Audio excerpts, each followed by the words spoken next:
There is a town in northwest New Jersey without streetlights, where roads wind on and on through dense woods without a gas station for miles. The only places to stop to pee are bars full of people who have stories to tell. I don't live there, but I had a friend who did. He heard a story from someone at the bar and, as a result, dragged me and a few others into those woods. At the time, we were just high school kids. The bartenders in this town never checked IDs, so few people came down those roads that bars would be nuts to refuse any customer, legal or otherwise. So my friend, we'll call him Michael, had no difficulty ordering drinks, probably just a cheap watery beer. He gets talking to a stranger. Michael described the guy as looking mostly normal, save for an ugly scar that ran from his jowls to his collarbone. They get started talking, and eventually, after a few drinks, the man starts bragging. He had lived in the town all his life and had a few stories about illegally hunting deer deep in the woods. Mainly, he hunted squirrels with a bow and arrow, sometimes shooting deer clean through their skulls, even them back home to skin and eat them. One time, he went into a part of the woods he rarely ventured, accessible only on one road. I won't tell you the name of it. This stretch of asphalt went on for 4 or 5 miles through the deepest part of the woods. This man drove halfway through, pulled over, and got out to do some hunting. He told Michael that he must have walked for miles into the woods, but didn't once see a single deer, no squirrels, or no critters. The birds didn't chirp at all, and nor did the bugs cry. Just the reverberating silence of the forest. Even the wind blowing didn't disturb the pine needles or the leaves. He was about to turn back when he saw a stone building. The man described it as a crumbling castle tower. A lot of buildings in this place get abandoned. You see crackheads going in and make dents out of them and whatever. But nature overtakes them, and nature doesn't want us here. I think, once we leave, the forest just grows over our homes. The asphalt cracks and grass sprouts up. The walls crumble and plants rot up in its place. I remember a tree growing out of the roof of one cracked and uprooting the whole thing. The thing that struck me about this place, though, no plants grew near it. The earth looked blasted and raw. The soil looked dead and dried up around it. No grass sprouted on it, no moss, and no nothing. It was like nature didn't want any part of it. The man naturally went in, and I couldn't blame him. I mean, you see a castle in the middle of the woods, you get a little bit curious. I figured he wanted to see if he could find any lost treasures within. So he goes in. He pokes around the rubble, but finds nothing. He's ready to turn back when he hears something softly pawing at the wall. He compared it to the sound of a dog scratching at a gate. Now, the man looks around and ends up finding a stairway leading down to a basement. He goes down and the pawing gets louder. Worse still, he hears a soul, rending little whine, like a dog whining when without food. But try as he can't see any dog nor any door down there leading to some place some cruel bastard could have tied up an animal to leave it behind.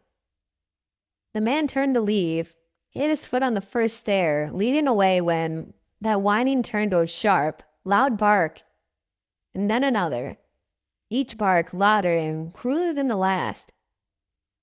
The barking was coming from the other side of the far wall, but no door led to the other side.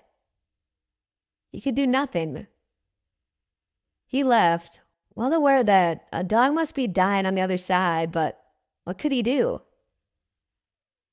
The way I figure, someone put something down there and left it behind. But a dog can't live down there for more than a few days without food or water. I don't know what the thing was, but it sounded strong. It sounded like a dog, but I don't know. Maybe someone walled in a dog down there, but the stones looked old.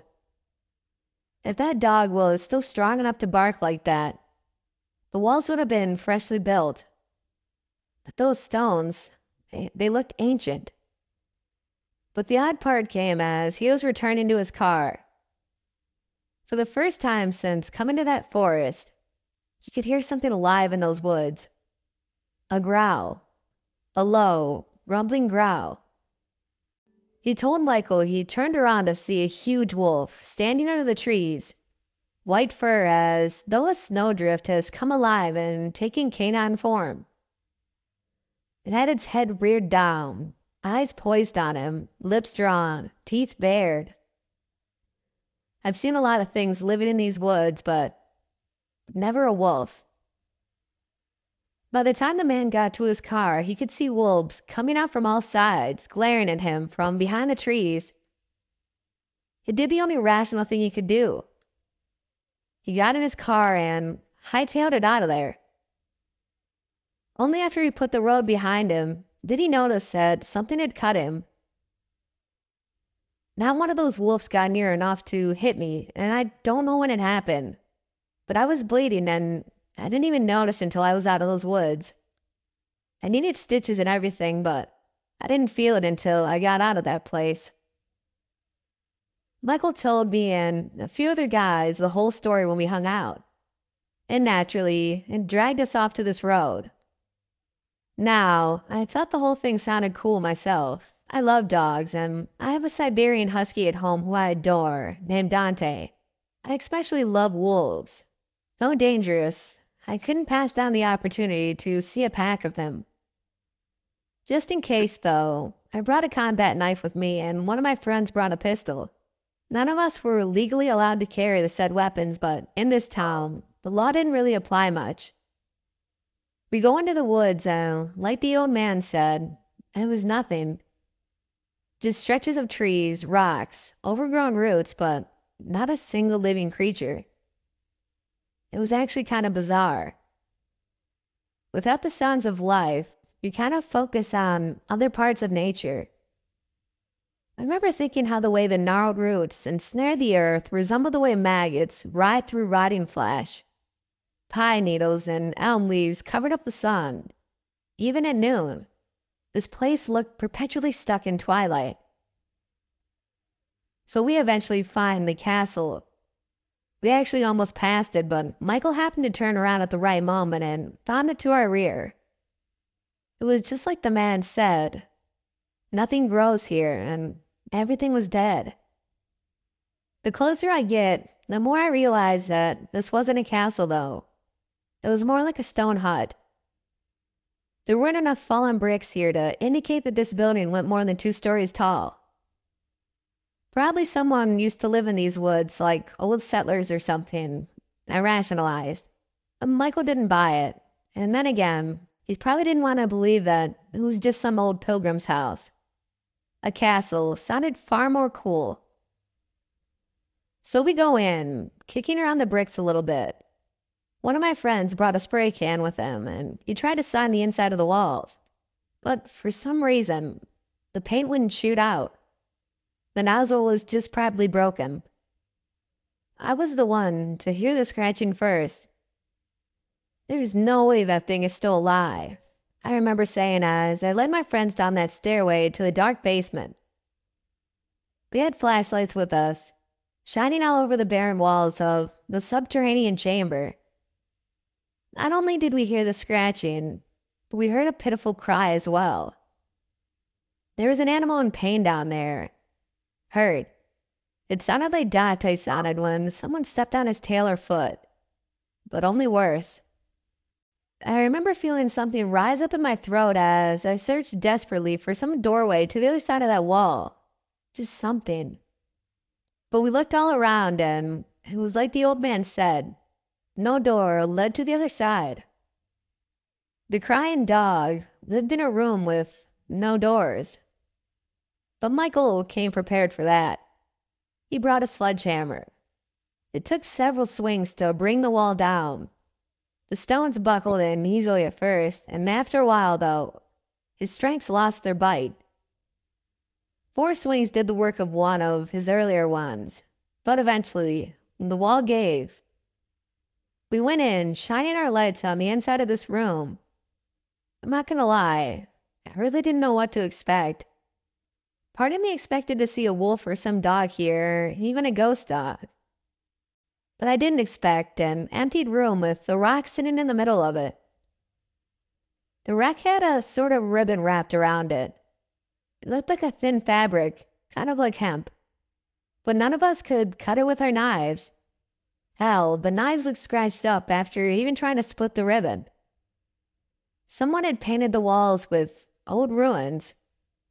It looked like old German, and I had studied Beowulf in English class, so I knew what Old English looked like. The real Old English, which was basically the language of the Vikings who came to England. That's the closest thing I could compare this writing to.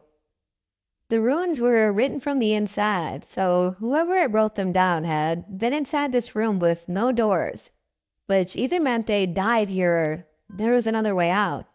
So we looked around and we looked along the floor for some trap door that might lead us out. We looked for some place where the dog or the writer could have escaped to. We couldn't find any trap door.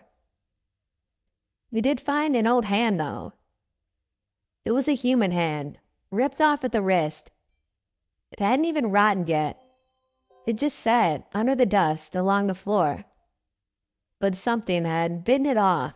The maggots didn't even reach it yet. Honestly, if the ghost dog in the old ruins didn't scare us, that hand did. We got out of there. We didn't see any wolves in the woods or anything of that. But when we reached the car, we heard something deep in those woods howl. Something loud and angry. I didn't forget what we saw. Michael started cracking jokes, but none of us said a word. I just think he was trying to lighten up the mood. He even talked about going back there to check out the hand again.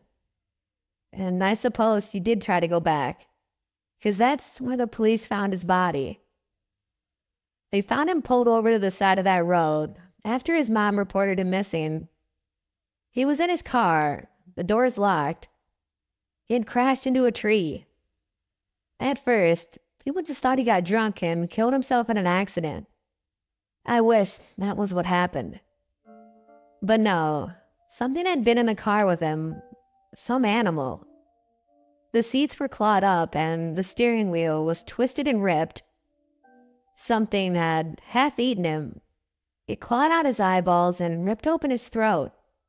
It unraveled his insides and left him strewn on his lap and under the gas pedal. He was dead long before the car ever hit the walls. But the odd part of it was this. No animal fur was found inside, nor were the windows shattered. There was no sign of entry or exit. It was as if an animal had appeared in his car and then disappeared, leaving no physical evidence that it had ever been beyond the marks of its claws and its fangs.